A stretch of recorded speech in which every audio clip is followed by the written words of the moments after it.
Welcome back to the weekend wrap. No production, just my thoughts. So, it's been a very, very eventful weekend of boxing, starting from Friday evening. Now, I didn't see everything on the Top Rank card, but I did see the main three fights that were particularly on the the Sky Sports portion of it anyway. So, Richard Torres, again, people have heard me talk about my appreciation for, the fighting style of Richard Torres and just his overall aggressiveness and just the fun. But yeah, the uppercut that he ended his fight with was truly a sight to behold. It's been a while since I've seen someone get lifted off their feet with a punch, and yeah, those are always the best kind. So big shout out to him. I'm always looking forward to what he does next. For those who will remember, he beat Jared Anderson as an amateur. They are on the same platform, they're exact same age, so that could definitely be a money fight down the line, depending on how each person's career progresses. But great stuff. Then we also had Arnold Barbosa Jr. against Jose Pedraza. To me, this was an excellent fight. Without going too deep into it, because I'm definitely going to be covering this one on the breakdown, it was someone supposed to be, realistically, they should both be two, Barbosa's a bit of a pure boxer who looks for the counter, boxes off the back foot, and Pedraza is usually a somewhat more of a pure-ish boxer puncher, but on this particular occasion he decided to take the fight to Barbosa, and yeah, it was almost more like a pressuring boxer puncher. It made Arnold Barbosa very uncomfortable. Barbosa didn't seem to have the power to be able to keep him off, to keep him honest, but he got the victory just about, Barbosa. But yeah, if this is any sign of things moving forward, he's either going to need to work on that delivery system when it comes to the power, or he's just going to have to be even more defensively astute, because Pedraza showed him levels in that fight. And yeah, it was, to me, that was arguably going to be my fight of the weekend. But almost every fight on both cards delivered, because Emmanuel Navarrete against Liam Wilson, yeah, again, you've got Emmanuel Navarrete going up to his third weight division. There was apparently shenanigans with the scales, because he came in at like 129 something, but then Liam Wilson is saying that when he did his weight in his hotel about 20 minutes before the weigh-in, he was at 129 pounds. All of a sudden he goes to the weigh-in and he's 126. So he thinks that the scales were tampered with to make sure that Navarrete made weight. I mean, it sounds plausible. I definitely wouldn't put it past Navarrete, the commission, Bob Arum, because that is his guy. So bit bad for Liam, especially if Navarrete did blow the weight but was still allowed to challenge for the title. That being said, though, Wilson put up a great performance, using counters, using his boxing abilities in the first half of the fight, put Navarrete down. There was a controversy with the stopwatch, with the referee's count. Essentially, Navarrete got like a 27-second count to recover.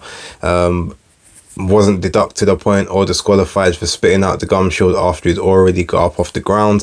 There was a lot there to have a complaint about, but being a sort of a true wily vet and a champ like he is, he found a way to punch in between Wilson's punches towards the second half of the fight, when Wilson decided to stand in front of him and start trying to exchange, as opposed to literally just boxing and working for the counters like he had been doing previously. But yeah, look, 3 tremendous fights. If you didn't watch that card, you need to watch that card. We'll definitely be covering it on the breakdown this coming Tuesday. Moving into Saturday night's card, though. You know what? This is Matchroom's first card of the year, and as far as I'm concerned, like, they delivered. Even the before the bell portion of this card was literally better than some people's main undercards, and that's no hyperbole. It's not me gassing at all. It was a great watch. I mean, what were my highlights? The highlights were definitely Shadasia Green versus Aline Seydoux. I told people that Shadasia Green, she's tidy. Now, funny enough, in the first round, to me, the first two rounds, she actually looked a little bit uncomfortable to me, almost like maybe not nervous, but a little, sort of a little concerned. Maybe the size of Aline Seydoux was more than she was expecting. Like, looking at her face, she didn't look calm. She looked almost panicky, a little bit scared, like, oh, like what is this in front of me? But she was she was working that jab. Her jab is crisp, it's nice, it's snappy. She's got good footwork, she's got good movement, good angles. And I did say to people, she's got that good level changer. She's also, her overhand right is a lot more it's a lot straighter and a lot more compact than someone like Franchon Cruz de Zern. So, and I said that she's gonna end up coming over the top of a jab or exchanging with Aline. She's gonna catch her, and then she's gonna wobble her and drop her. And I said conservatively that she would get her out of there, have the ref stop it around the 9th to the 10th round. I did say it was conservative, but yeah, she was like, nope, we ain't getting that far. Like, Seydoux probably was winning a lot more just due to activity, size, and kind of pushing Shadasia about. But Shadasia, ultimately, she was looking to box, she was looking to time her, and she caught her with a peach of a right. I think it was in the 3rd round. Put Aline down. She was down. She was hurt, and then hurt again in the 5th. She was actually stunned, I think, also in the 2nd, if I'm not mistaken. But yeah, then it comes to the 6th round, and yeah, that was pretty much all she wrote. She caught Aline, stepping into a shot, came over the top, and Aline was sort of bouncing all over the place. Shadasia goes in, throws educated punches. She didn't just unload the clip. Like, she was aiming a lot of her shots. They was in the right spots. Basically, she knew exactly where to throw them. Some straights, some left hooks, some overhand rights. Even there was a few little body shots in there as well. The referee jumps in and stops it. Now, some people say it possibly could have gone on, but like, the writing was on the wall because Aline was getting lit up at this point. So to me, it was the right call. Right person won. And again, I said, I predicted that it would end in a knockout. Her power is genuine.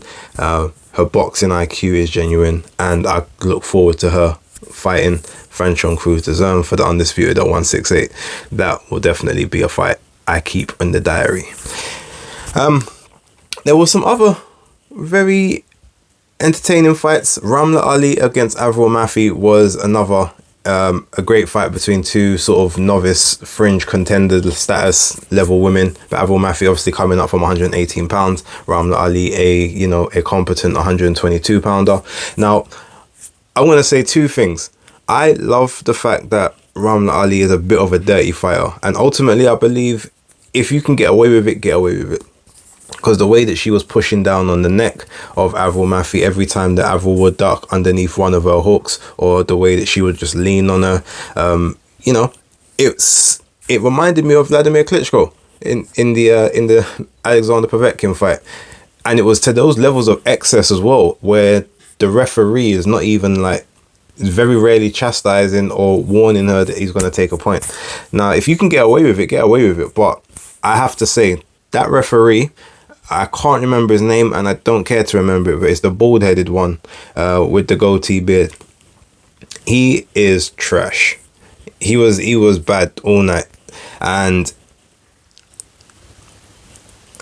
I'm sorry, but as much as I like Ramla Ali, she should have at least had 2 points taken away with the amount of again, she was pushing her forearm into the girl's throat, into the back of her neck. She was actually at one point holding her down. Avril's she's got her arms out to show the ref, look, I'm not holding, like, I'm being held down here. And then literally Ramla's holding the back of her neck with one hand, and then goes to shovel hook uppercut her with the other one.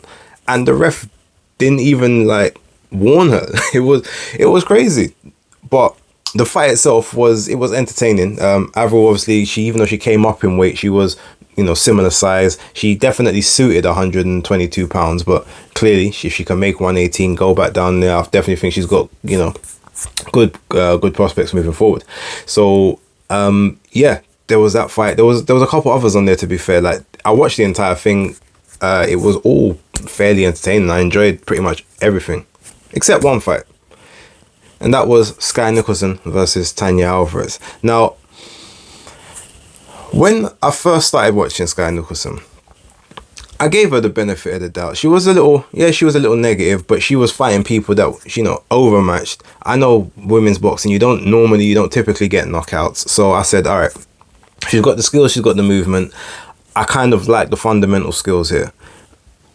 But it's, after the second fight, when it came to sort of like the third fight, I said, okay, she's starting to put certain little things together, so she should start looking a lot more tidy. But it's been rinse and repeat for all 6 of her fights, even to the point where she's actually dropped girls before and then isn't stepping on the gas to get them out of there when they're visibly hurt and visibly damaged. And this is when she had the size advantage over them. She was the taller girl, she was the rangier girl. Like, she could literally fight from the outside and not have to worry about anything coming back. So to not step in and use those advantages to just lever these girls and break them down was shocking. And in this fight, what makes it even worse is that, like I said before, Tanya Alvarez, very crude, very sort of basic pressure fighter, but she's tough. And normally in the fights that she's had previously, where she's not had people who can obviously turn her and have great footwork in front of her, she didn't look as bad as she looked last night. But that being said, looking as novice-y and as unaware defensively as she was. Now, to be fair, you know what? She blocked quite a bit of shots that should have really taken her out.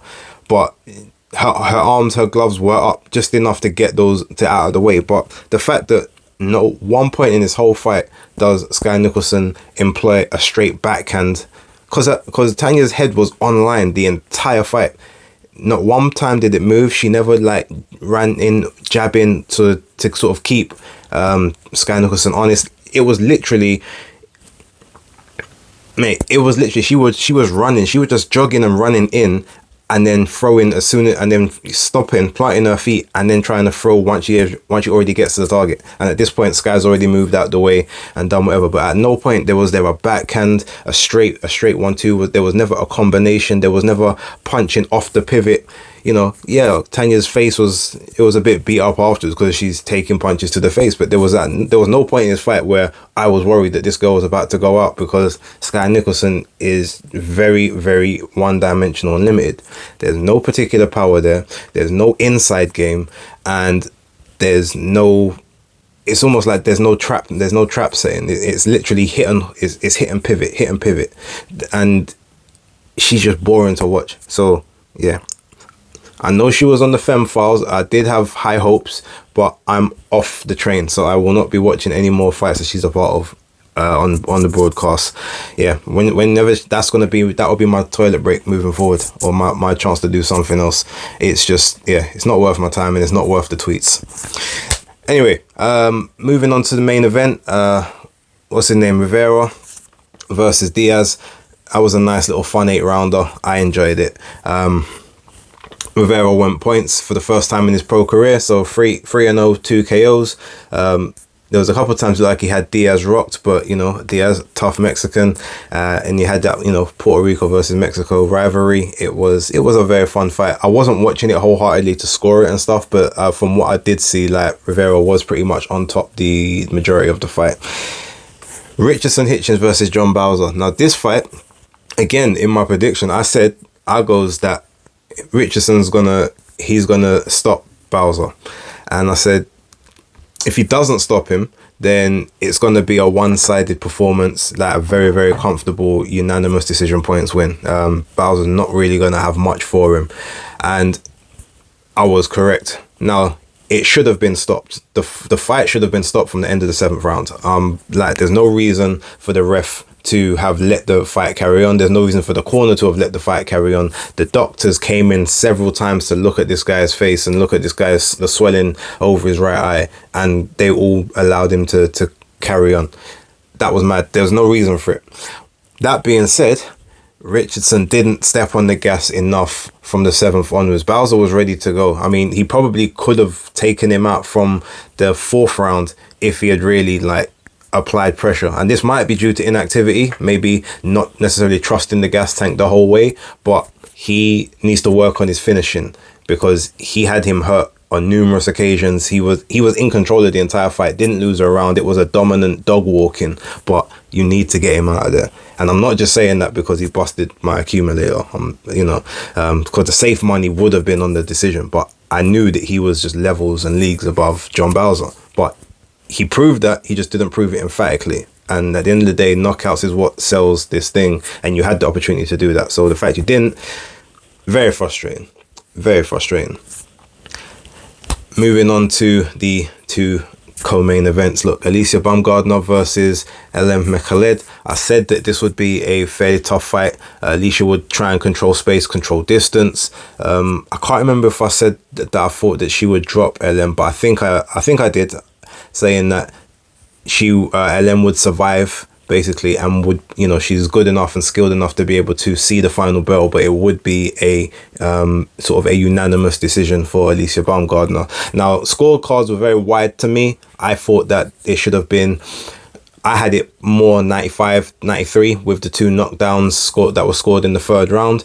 I could have seen a case for 96-92, 6 rounds to 4. I don't see, what was it, 90, it was a 99-89 twice, and I think 98-90 or something like that. Yeah, I disagree with those. Those were way too wide. Alycia definitely won the fight, like undisputed. Congratulations, love Alycia, everyone knows that. But those scorecards did not do Ellen Mekhaled justice. She deserved better than that, and she came to fight and she dug it out and she made it a fight, and she made sure that Alycia was not about to get undisputed easily. But she dug it out, and she called out Michaela Mayer at the end of the fight to say that they'll run it back, do the rematch, which makes sense because obviously Katie Taylor's now going to be fighting Amanda Serrano, who also was in a war against Erica Cruz Hernandez. Now, I said to people, anyone who thinks this is going to be like a wash of a fight, nope. Erica Cruz, she wings shots from everywhere, but she's got a gas tank, she's got a work rate unlike anyone else in the women's division. The head clash was nasty. I think the blood affected her a lot, sort of took away some of her stability, but Amanda was digging in body shots throughout the entire fight again. But that fight, I had it 96-95. It was a 5-4 and 1 even to me, but Amanda Serrano got that pretty wide on the scorecards as well, which I didn't think was particularly fair to Erica Cruz, who came to show up, and she put Amanda through hell in that fight. And again, that's another way undisputed was not easy, and it wasn't supposed to be. But congratulations to both Alycia Baumgardner and Amanda Serrano, undisputed champions at 126 and 130 pounds. Amanda Serrano will now face Katie Taylor again in Dublin, Ireland on the 20th of May, and Alycia Baumgardner looks like she will probably now run it back with Michaela Mayer for that undisputed. All in all, it was a great weekend. I don't know which fights myself and Tony are going to be picking for the breakdown, because we ain't getting through all of them. There's way too many. But yeah, I'll let you guys know. Either way, thank you very much for watching, and I will see you on the next episode of the Hardcore Casual. And I need to do another Femme Files, because it's it's been a while, so I'll get one of those done at some point, and yeah, we'll see where we take it. But for now, thank you very much for watching. And I will see you on the next video.